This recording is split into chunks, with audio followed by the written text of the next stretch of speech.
Howdy Lockslings!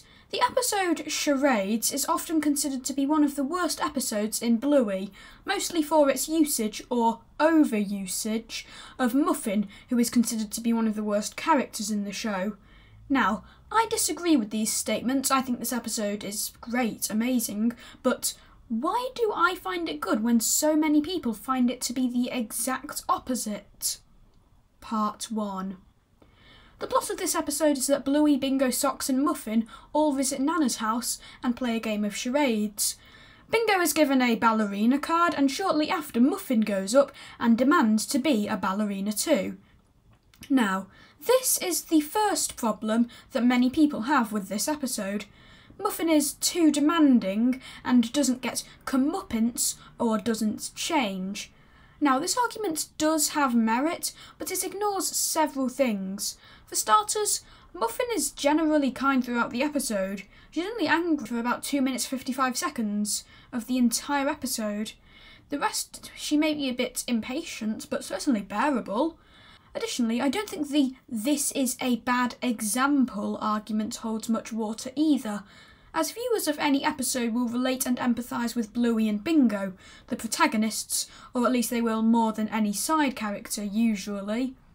And if they enter it with their perspective, then the story is a lesson on how to interact when people act like this, how to be patient, which is a very important lesson to teach children because in their lives they will have situations where people act like this and they don't change. Now, I'll give you this. Entering the episode with the wrong perspective can degrade the quality, but Part 2. I think that Muffin's character, especially in this episode, could be hinting at having some sort of disorder such as autism or ADHD. It's possible that she doesn't, but either way she could be serving as a metaphor for someone who does. This supports the previous idea of it being a lesson on how to interact with someone in a temper tantrum. This could also provide another perspective where someone with autism or ADHD could see Muffin and relate to her character and how she's not slapped on the back for something she can't control. Now let's take a closer look at some of the scenes. Like this scene, it uses the repetition of a shot from earlier, but this time you see it from Muffin's perspective to get us to think in her perspective. The music screeches to a halt and you can see her expression change, and she starts a tantrum but is able to withdraw from it slightly. Only then Bluey gets annoyed with her and she's drawn back into it. And she only wanted a ballerina in the first place because Bingo had it before. If the metaphor is true, then it's likely because she likes having repetition patterns and repetition patterns and repetition patterns and doesn't want to organise a new unexpected routine for an unexpected card. This is a really interesting scene for Bluey, as it's quite conflicting for small children, beckoning them to think about it. Muffin's shouting, but Bluey's not being the most cooperative, and Nana's taking Muffin's side. If they think about it like this, they might think, why is Nana siding with Muffin? And they might come to their own conclusions on the situation and have a better time learning from it. I also love how Socks looks confused. Bluey is helping out and Bingo is ballerinaing off out of shot, as if to show the conflicting and confusing situation. Part 3. Another complaint I want to talk about is that the story is a bit too repetitive, simple, or repetitive, simple, or repetitive, simple, or boring. I like this complaint. Finally, not just another one that's about Muffin. Now, this argument mainly takes place in the scene where the gang gathers gadgets for Muffin, as everything before that is really quite well paced. So the scene with Muffin consists of 3 repetitions of the same basic structure. I want thing, let's get thing, here is thing. This is an example of repetition for emphasis, in this case to emphasise that Muffin is very detail-oriented and needs everything to be as expected. It's a very simple structure, so viewers can focus less on the storyline, but more on the things that might not be so obvious, the metaphors hidden behind the surface. This building of emphasis can also build expectation to then be juxtaposed in the eventual ballerina scene. So, that's the basic structure of this plot and how it's paced. It's pretty good.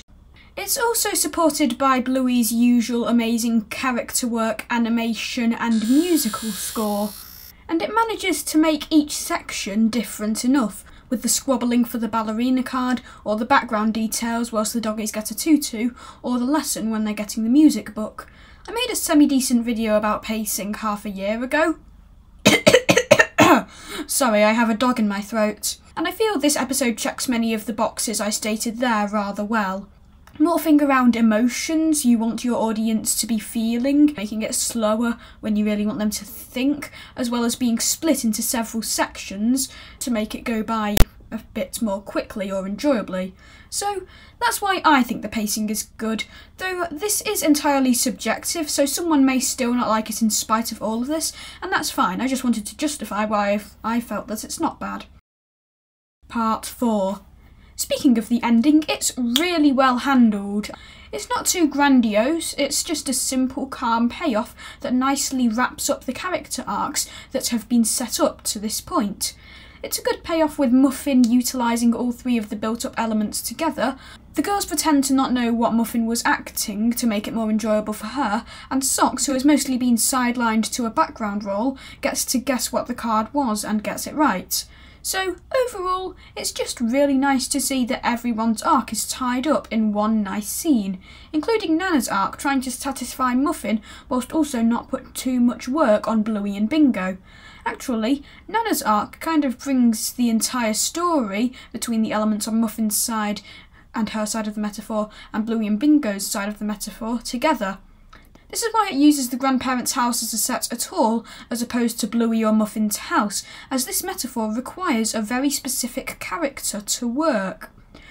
Like I said earlier, part of the reason this scene works so well is by juxtaposing whilst also building on previous elements, building on them by executing all of the elements together and contrasting them with the overall less busy nature of this scene, which is also fitting for the metaphor, like I said earlier. Part 5. Now the final argument I want to tackle is, regardless of whether Muffin is justified, it still makes for a displeasurable viewing experience if you're watching it. Now once again, I concede this argument has merit. Muffin's whining can get annoying if you're just popping on an episode to relax to after a long day, which is a perfectly valid way to watch Bluey. Especially when it gets very screechy. But then again, I feel it's good that one episode in all of Bluey has the guts to tackle a bit of a different situation. If you want a relaxing episode, you can basically choose any other episode of the show, depending on the TV schedule, but this one is special in it kind of forces you to analyse it or you won't enjoy it. It's an episode made especially for children, but it uses that fact to make it even better than if it were just another Bluey episode. It uses its audience to its advantage rather than a stain on it. There's nothing wrong with it being a kids' show so long as you're a good one, but that's Bluey's entire identity, right? It's a show for kids and adults. It's for both. Well, I think that this episode wouldn't be so great if it weren't a subversion of the regular Bluey formula. If you entered it expecting this style of story, it would still be good, but this change from the formula beckons you to explore it and analyse it more and draw your own conclusions. Perhaps it's a metaphor for change, which can be overwhelming for characters with autism or ADHD. Perhaps it's a metaphor for the more simple and primal emotions felt in tantrums.